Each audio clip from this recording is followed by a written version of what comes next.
பொதுவாக ஒரு லைஃப்பில் எப்போ குருன்னு ஒருத்தர் வராரு, ஒவ்வொருத்தர் ஒவ்வொரு வயசில் ஜாயின் பண்ணுறாங்க.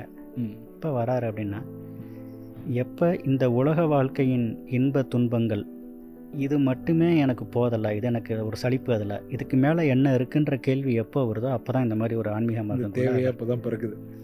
அப்போ குரு வந்துடுறாங்க அவங்க லைஃப்பில். வந்துடுறாங்க. அதை என்ஜாய் பண்ணுறது வரைக்கும் இந்த ஆன்மான்ற கேள்வி இல்லை, உயிர்ன்ற கேள்வி இல்லை. ஓகே. நான் இருக்கிற வரைக்கும் நல்லா இருந்தால் போதுன்றதான் இருக்குது. அதுக்கு அதை தாண்டின அப்புறம் தான் அந்த எவல்யூஷனில் வந்து அது வரைக்கும் ஒரு லிட் இருக்குது. இந்த உலக வாழ்க்கையை என்ஜாய் பண்ணிகிட்டு இருந்தால் நீ எத்தனை கோடி ஜென்மனாலும் என்ஜாய் பண்ணிக்கோ, எந்த இதுவும் இல்லை. இல்லை இது பத்தலை, இதுக்கு மேலே ஒரு ஸ்டெப் போகணும், இதுக்கு மேலே என்னமோ இருக்குது, இதில் இன்பத்துள் இன்பம் விளையாதான், துன்பத்துள் துன்பம் உறுதல் இல்லைன்றது மாதிரி இன்ப துன்பங்கள் வேண்டாம் அப்படின்ற ஒரு ஸ்டேட்டுக்கு போகிறப்ப தான் வந்து இந்த கான்டெக்ஸ்ட்லாம் ஆரம்பிக்குது.